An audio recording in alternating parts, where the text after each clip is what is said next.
Venous blood is returned to the heart by one of two systems, the portal system or the systemic system. The portal venous system drains blood from the spleen and all gastrointestinal organs between the distal esophagus and the rectum. This portal blood is directed by the portal vein to the liver, where it is filtered before being returned to the heart by the inferior vena cava. In contrast, blood from the rest of the body is transmitted by systemic veins. These veins direct blood back to the heart via the superior and inferior vena cavas. Because of this, systemic venous circulation is often referred to as the caval system. We will use the two terms, systemic and caval, interchangeably, since it is likely that you will encounter both in the clinical setting. Because the circulatory system is continuous and closed, there are areas where systemic circulation and portal circulation are physically connected. But in healthy people, there is little blood exchanged between these two, since the pressures in each are about equal. A portosystemic anastamosis refers to abnormal venous return in which blood flows the wrong way through these connections. In most instances of portosystemic anastamosis, blood from the portal system that should flow towards the liver instead avoids the liver by flowing backwards to join the systemic circulation. Why does this blood avoid the liver? Because of a condition called portal hypertension. Portal hypertension means that the pressure in the portal vein is abnormally high, much higher than the pressure in the caval system. This usually results from liver disease that makes blood flow through the organ more difficult. Portosystemic anastomoses are important indicators of liver pathology and can lead to swollen veins called varices that may cause clinical problems. In this video, we will discuss three common types of portosystemic anastomoses: esophageal varices, caput medusa, and anorectal varices. Let's begin with esophageal varices. Blood from most of the esophagus does not pass through the liver, but is transmitted to the heart by the caval system. However, the distal portion of the esophagus does send its venous blood inferiorly to join the portal system.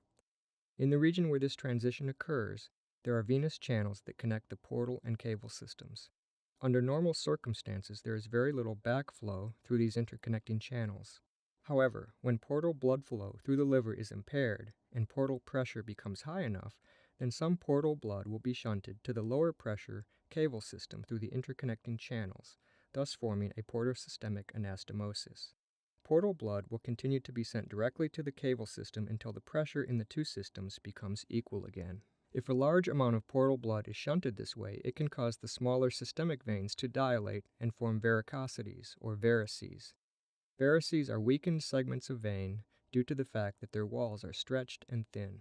Varices can form both on the external surface of the esophagus and internally under the esophageal mucosa, where they protrude into the lumen of the esophagus. Internal esophageal varices are very dangerous, since these swollen vessels may eventually rupture and release a substantial amount of blood.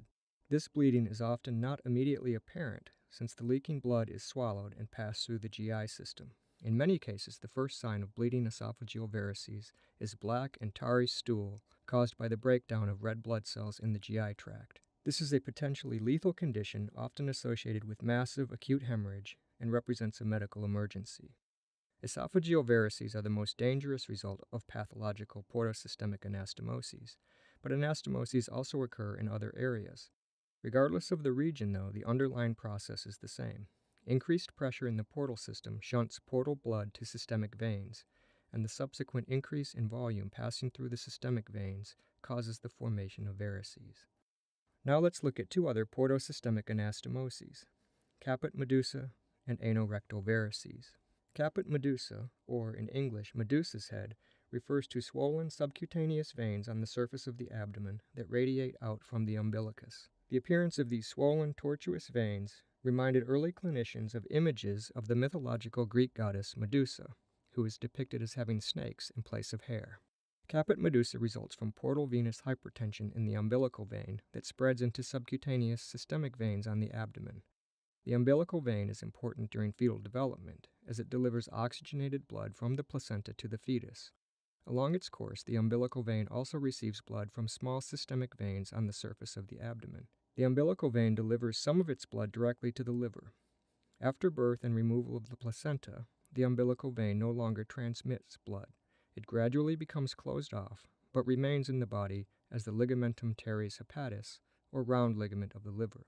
Even though the round ligament does not normally transmit blood, it still maintains the remnant of a lumen, and the pressure increase from portal hypertension can be sufficient to reopen this channel and allow backflow of portal blood to the superficial veins of the periumbilical region. These then become engorged, forming the caput medusa. While caput medusa can be indicative of severely elevated portal pressure, it is not itself dangerous, since the risk of significant bleeding from these swollen vessels is low. Finally, portal hypertension can lead to anorectal varices, or hemorrhoids. Venous blood is transmitted from the rectum by three interconnected veins, the superior, middle, and inferior rectal veins. The superior rectal vein is the only one of the three that contributes to the portal circulation.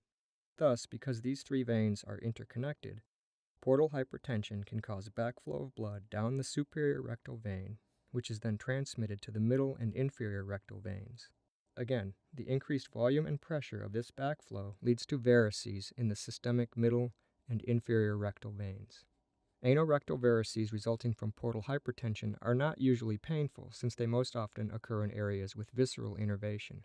However, these varices can be the source of chronic bleeding, though the volume of blood loss is not as dramatic as that associated with esophageal varices, and it is unlikely to represent a medical emergency. Treatment to relieve portal hypertension often involves surgical manipulation to divert large amounts of portal blood directly to large systemic veins that can handle the extra load. One approach is to surgically join the portal vein and inferior vena cava, which lie in close proximity to each other within the abdomen. This artificial portacaval anastamosis allows portal blood to flow directly into the inferior vena cava, thereby lowering the pressure within the portal system. Likewise, a portosystemic anastomosis can be achieved by joining the splenic vein with the left renal vein. Finally, a more modern approach is called transjugular intrahepatic portosystemic shunting, or TIPS. TIPS involves inserting a catheter into the jugular vein and threading it through the superior and inferior vena cavas to reach a hepatic vein tributary within the liver. From here, a channel is made through the parenchyma of the liver to reach a branch of the portal vein within the liver. A stent is then inserted to maintain a communication channel between the portal venous system and the systemic hepatic vein.